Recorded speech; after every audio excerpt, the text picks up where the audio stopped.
Hi, folks. You're with Tacitus today, your pushback channel, and thank you for joining this audio live stream.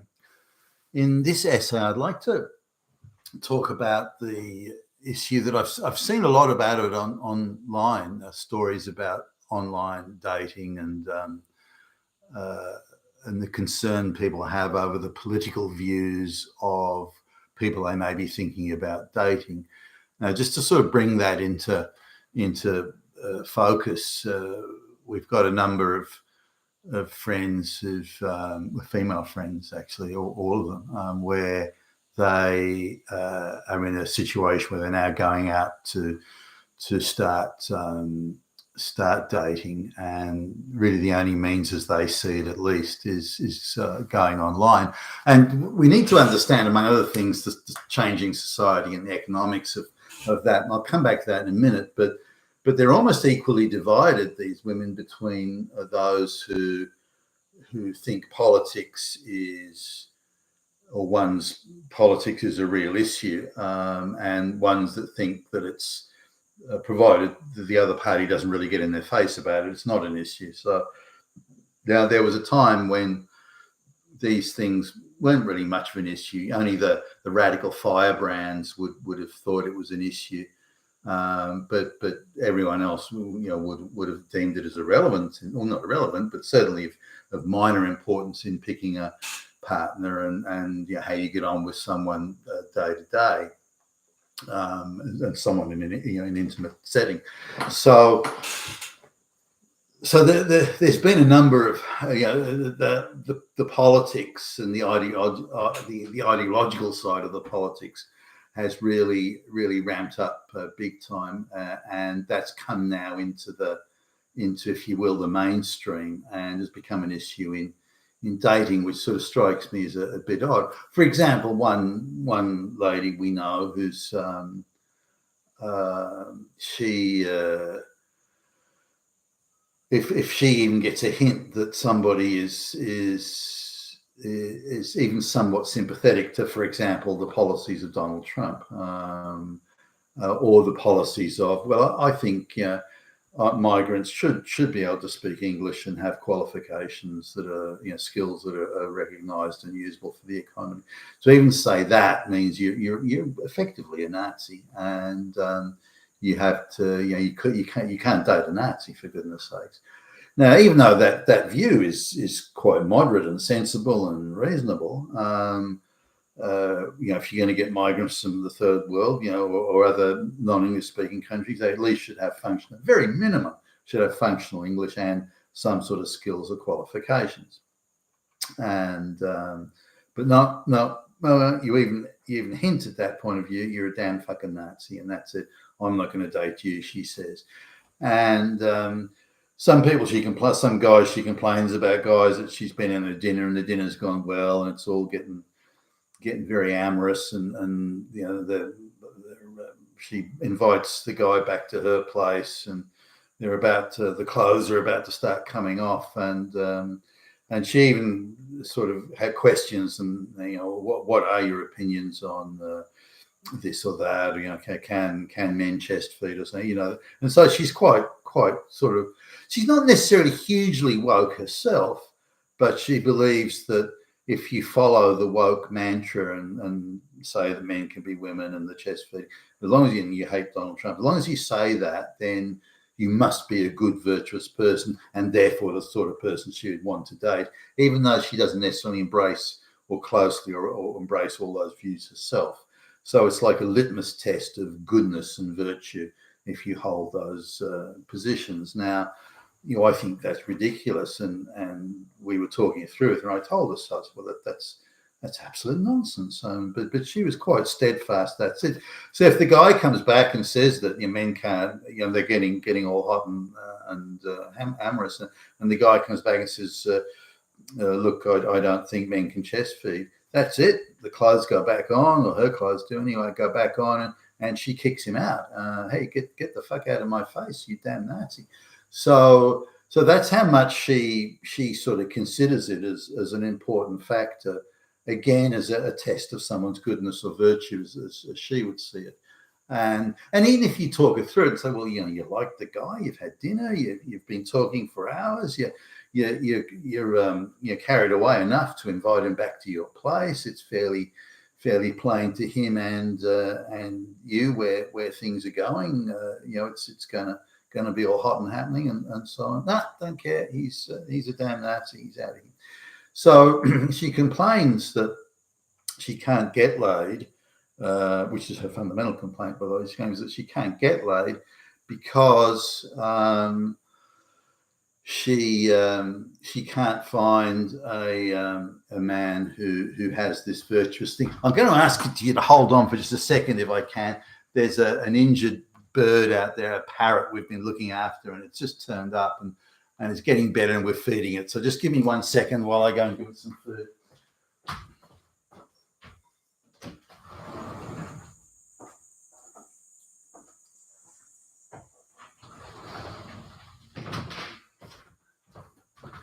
We live next to a forest, and so it's a bit of a menagerie around here. But anyway, sorry about the break. I did think about stopping the video and starting again. I thought, no, I'll go out and do that. I've lost my train of thought. Oh yeah, so anyway, there's another other ladies, and one I'm particularly thinking of where she's nowhere near as fussy on the political side. She doesn't particularly care what someone's political views may or may not be. She doesn't want wokery. She's not woke herself. She's quite middle of the road. And if someone's woke, she doesn't really care, as long as they don't hit her over the head with it or push it in her face, and they, as long as they don't harangue her about the wickedness of straight white men or something. She doesn't particularly care. She wants the person to focus on them and the relationship and what they're doing, and be concerned about that, not about the esoterics of ideological wokeness, which is a far more, in my view at least, far more practical approach to things. And she gets way more action than the other lady does. So that's it. Now her view is that the person, the guys that she dates, they have to. She says it's a full-time job managing the dating scene. She says she spends like hours every night going through and she complains that the photographs men use, or some of the men she's met, not all of them, the photographs are from them in their younger and primer days. And so when she gets to see them, think, holy fuck, how about a current photograph, buddy? So other men describe themselves generously as being, 6 foot when they're really 5'9" or something. 183 centimeters they're claiming to be when they're really like 175 or something. But she takes the very sort of straightforward and practical. I'm out to have dates. I'm out to have hot sex. I'm out. She takes that very straightforward and practical view, which is, again, in my view at least, given that you're out dating, for goodness sake, so be practical about it. You're not there to be constantly arguing with people over fucking ideology, for goodness sakes. There are other forums for that, surely. So she takes the view of she looks at the guy. Are you fuckable? Would I fuck you? And if the answer is no, then she politely, she explains it at least. She politely sort of finishes the cup of coffee and says, well, look, no, I don't think it's going to happen, but thank you, and so on. So I think that's probably a more sensible thing. And again, she gets quite a lot of action, but when she points out the amount of time she has to put into it and the amount of ideologues that she does come across, that the minute she sits down, with a potential, or like the first date type thing, if the guy starts banging on about how Trump is evil or something, but I think in totality, certainly of the women that I'm aware of, it's a far that the amount of men that would be concerned about ideological issues is relatively few, whereas the amount of women that are concerned about ideological issues, again, more as a purity test, as they would see it, is quite high. And you can even see that attitude, I believe, at least in human resource departments and any woman who's in a corporation, and any affirmative action woman, which is nearly all of them, and certainly minority women, they're convinced that the lack of virtue in that sort of ideological space really is tantamount to being Hitler. So now, my own experience, this is going back quite some years. I haven't had to go dating for a long time, but the beginning of wokery was around. I didn't actually see it in to the extent that I think I perhaps should have back in the day. But when I was dating, there were a few women. I met went on a first date with a woman who I'd met through a business function, I guess you'd call it. And I thought she was pretty hot, and so having a coffee, and she started carrying on about how women do all the work in the world, and women are an oppressed class, and if that's the case, how'd you get your job? Oh, well, and she started carrying on about all this, and it was like it was part of some sort of guilt trip she was trying to use, that you better behave and do what I want, otherwise I'm going to call you a Nazi. It was really that sort of architecture of discussion that she was employing. So whilst I arrived for the coffee thinking amorous thoughts, within 15 or 20 minutes I thought, nah, I don't like that attitude. And again, if she hadn't said anything, it wouldn't have mattered, or if she gently mentioned it in passing, I wouldn't have cared. But it was the constant pushing it and using it as a way of establishing her moral superiority and my shame and guilt, being the straight white male and that sort of thing.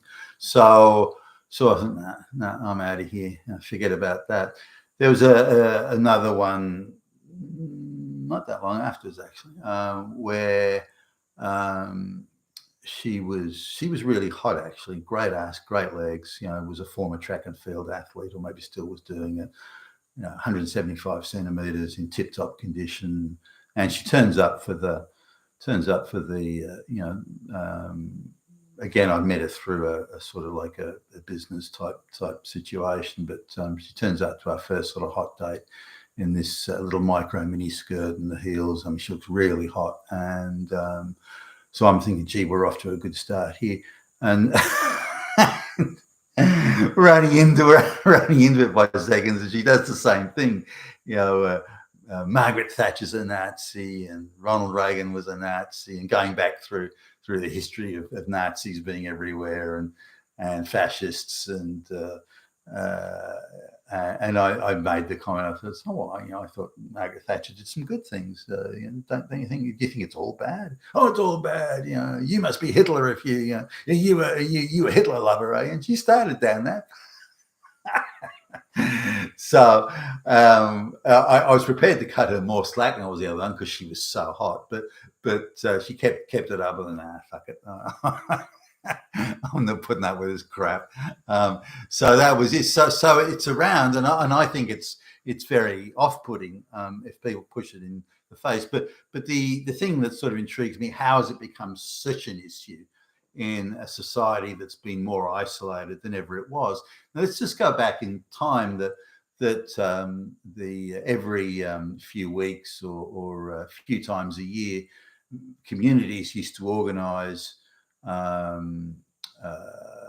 say community hall, for example. They'd organise various social events. It could be dancing, it could be anything, and young people were invited, and they were chaperoned by relatives and so on, but they were there. The purpose was there to meet other people or prospective partners, depending on the situation, and to encourage men and women to get together, and if they like someone, maybe to take it further and get married, procreate, that sort of thing. So those sort of things, and they were free. Pretty much, or some sort of token amount of money to pay to get in, but the facilities were put on, and in those days people were drinking tea or cordials or something like that, water. But the main objective was people who were leading busy lives, maybe working long hours, because the working week was often 50 hours or so in years gone by. I mean, I think it was even when I left. I was still at school. Like if I worked over the school holidays, I think the working week was 45 hours or 48 hours back in the day, even then. So it goes to show you how much things have changed just on that front. But the facilities were there. Now, when sort of I first hit the dating scene, like just the end of senior high school, in terms of sort of the wider public dating scene, rather than just people in the school or some girls in the school. The price of a beer or an alcohol drink and so on, it was very cheap. You could spend all night in some like what used to be called discotheques back in the day. Some dude playing vinyl, and kids there drinking and dancing and getting together and hollering and so on. So you could spend all night really just for a few bucks. It was cheap to spend that night out. Now, looking at the price of even a small, in Australia, a small beer, if you wanted to spend a few hours at a bar or a pub or a cocktail lounge or something like that, you can burn some pretty serious cash, and the party drugs and all that sort of thing that folks are in. So it's an expensive night.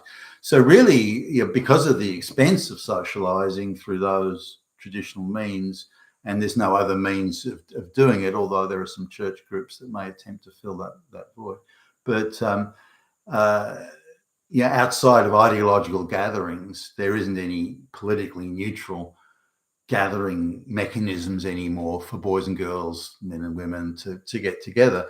So, and the cost of doing it through going to like the proverbial cocktail lounge, that's quite expensive, and there's a lot of people just can't afford that, so they don't do it. Now, some of these, the better off nightclub or the better nightclubs and things like that, which are not necessarily richer pickings per se, but you've got a door fee. The price of the drinks is higher again. So that's an expensive night for anything other than people who've got quite a bit of surplus cash, and that locks out 80% of the population already. So you've got a situation where there aren't those mechanisms, and the only thing left that isn't outrageously expensive is the online dating. So that's, I think, changed the entire structure, and already begins from a point of isolation rather than a position of amity or getting together, or there's a lot of nice people out there. I want to meet one or meet some. It's viewed with the society is now so divided that women are joining these online dating things, believing that half the men out there, if not more, are all Nazis and therefore undateable. That's the beginning point. That's where it starts, and that to me is self-defeating and socially, in the wider scheme of things, socially self-destructive. But those are my views. I find that the women that take a much broader view and say, well, look, your political views don't matter as long as you're not going to make it an issue yourself. Those women are doing comparatively well. They're getting more dates and getting laid more often, that sort of thing. But whereas the women that make politics an issue and insist that we're all surrounded by Nazis have a bitterness about them and a sense of gloom about the possibilities, and therefore engage in what in effect is self-defeating behaviour. I would argue that self-defeating behaviour is now permeating all aspects of our society and is no good thing. You've been with Tacitus today, your Pushback channel. Thank you for listening.